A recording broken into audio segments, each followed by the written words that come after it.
New football season, new protests. Yahoo Sports, read and react. Trending. Sources. Manfred proposes 50 to 60 game season as baseball's stalemate continues. Tiger Woods speaks out after protests. Hire somebody. Raiders' Henry Ruggs injured in moving accident. Longtime Auburn coach Pat Dye dead at 80. Will a new football season bring new protests? Morning, friends. Hope you're staying safe. It's probably a good thing in a way that we don't have sports going on right now in the midst of the protests now consuming America's cities. We'd either be looking at canceling playoff games or watching them go on heedless of the reality just outside arena doors. By now, almost every league and team has issued some form of statement on the protests. Protests. Sure, most of the statements are sterile, paint-by-numbers expressions of sadness and solidarity, not all that different from the "in these uncertain times" commercials all over TV. And yes, there's the hypocrisy of, say, the NFL vowing to fight systemic racism after having basically run Colin Kaepernick out of the league for seeking to do exactly that. That is not... Dude, that's not hypocrisy.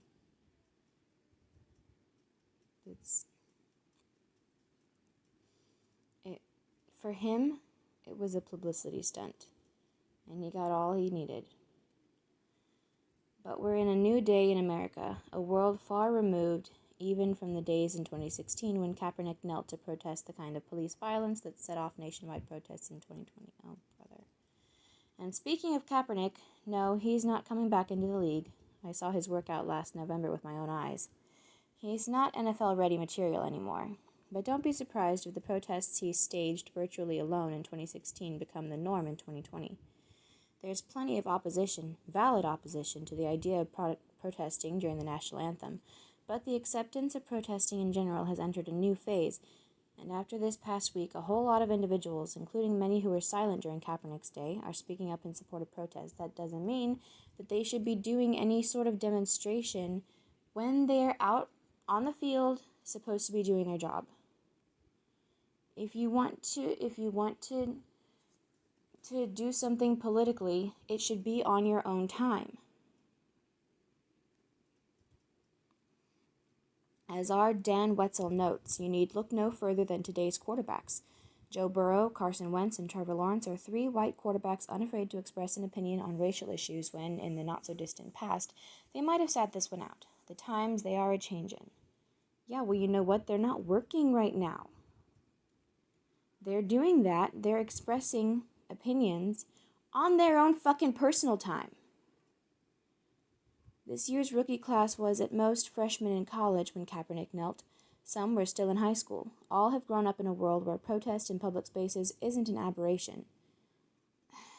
And now, like the rest of us, they've seen how peaceful protest can turn to violent chaos in just a matter of minutes. It's worth noting. No one was harmed during Kaepernick's protests. Not a single square inch of property was burned or destroyed. Hell, not even a single minute of game was affected. Given all that we've seen in the last few days, a silent, still, 90-second protest doesn't seem quite so bad anymore, does it? Oh, brother. And we're likely to see it much more this fall. It's unprofessional.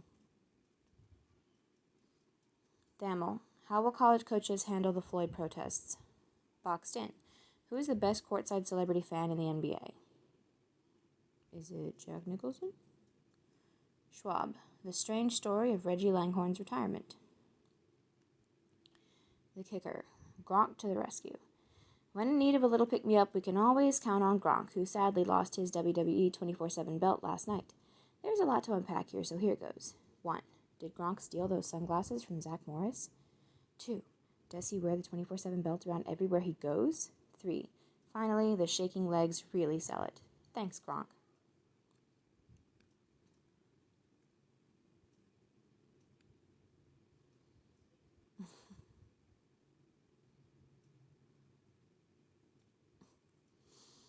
Thanks for reading today's issue of Read and React.